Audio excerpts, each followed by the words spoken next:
Madeaism is the way that she sticks R's into the middle of her word. How you doing? Hallelujah. I ain't finna let her take my virginity. I think one of her most classic is like, she's like, good morning. I'm gonna give you the benefit of the doubt. M to the A to the damn D-E-A. Shabba-dabba-dabba-da. After Family That Prays, being such a great and heavy movie, I wanted to do something where I had some fun. And I put that costume on and I think I just went crazy and just had a really great time. Put the shirt to the up, okay? History of Madea. Madea was from the imagination of Tyler Perry, but it's really inspired by some members of Tyler's family. I believe he has an aunt that has the exact voice as Madea. Once at the screening, Tyler introduced his aunt. She was there at the screening and he had her speak, and it was Madea speaking. She was introduced in Diary of a Mad Black Woman, the first time introduced in film. She was introduced on stage in a play called I Know I've Been Changed that Tyler wrote. The movie's a lot different from the play, and the movie's absolutely hilarious. Anytime there's a Madea movie, I'm going to do all three roles. So Medea's there, and then Joe comes back. There's 6 hours of makeup again, but I got through it. He comes back, and so does Brian. You're weak ass. You're supposed to be a lawyer. You're supposed to be getting me off. Weak ass. I gotta get me a real lawyer. Matt Johnson or somebody. Weak ass lawyer. Today in this generation, I think it's the grandmothers that keep it real, and Madea represents that. A younger, more vibrant, a car hopping, a forklift throwing grandmother that'll throw a couple of blows. People today, they want to be healed, but they want somebody that's real. She wants to boss everybody, don't take any stuff, just crazy. But you gotta love her because she's also wise. She has some wisdom. Madea reminds me of me. And my children say to some extent that I act like Madea. When people say something to me or do something to me, I was like, oh, no, you didn't. No, you didn't go there with me. The only difference is I don't go get my gun. She is just so anti-establishment, and she's so me in what I'm going to do. And she does not care nor worry about what anybody else thinks or has to say. I love to actually watch her try to hold back and refrain from crossing that line, but she can't help it, man. She's gonna cross that line. She is a wonderful walking contradiction of humor and heart. Madea is the kind that you gotta love her, but at the same time, you want to throw off a moving train. The times you feel guilty because you're laughing so hard on the set, and I get conflicted of who I love the most, Madea or Uncle Joe. I love Uncle Joe, maybe because in my family there are more Uncle Joes than there are Madeas. You was coming home. How you doing? Good to see you. Uncle Joe, he's one of those uncles who are he's kind of obnoxious. He just goes for it. Him and Madea are a lot alike. Uncle Joe is old. He don't have but a few good years left. He acts like a teenager. I can't feel my big toes.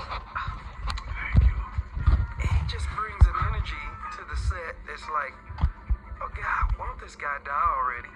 But you don't, because you want to see what is he going to come up with next. You can miss a few meals. 1 or 2, 3 or 7, 9 or 11. They live in their own world, all of those characters, Joe, Madea, Brown, Cord, and it's fascinating and fantastic to see how they interact with each other. And we were on the road for years, so we have a great bond together. This guy's built a brand. I mean, we came from doing plays into now the movies that are their box office draws. You cannot deny that this guy's built something that's special. Today was like, wow, because it was my first time being with Uncle Joe, the character, in a while, I would say, since the stage play. It was so funny that I had to just say, hold up, let's do it again, because of laughing at the things that he does. Read the line, try to always say something funny to me. Hell. What the line? You done messed me up. What I admire about Tyler Perry is his ability to juggle. I mean, because he takes off the writer's hat, puts on the director's hat, steps behind the camera and say, let's try this shot. To write it, to direct it, to be in it, star in it, doing 3 characters. I'm just trying to figure out where does he get the extra hours to do all this stuff. Working with a man that wears so many shoes is so interesting, but I think it's so encouraging because when you come to Hollywood, acting means business. It means show, business, and many times you don't get that.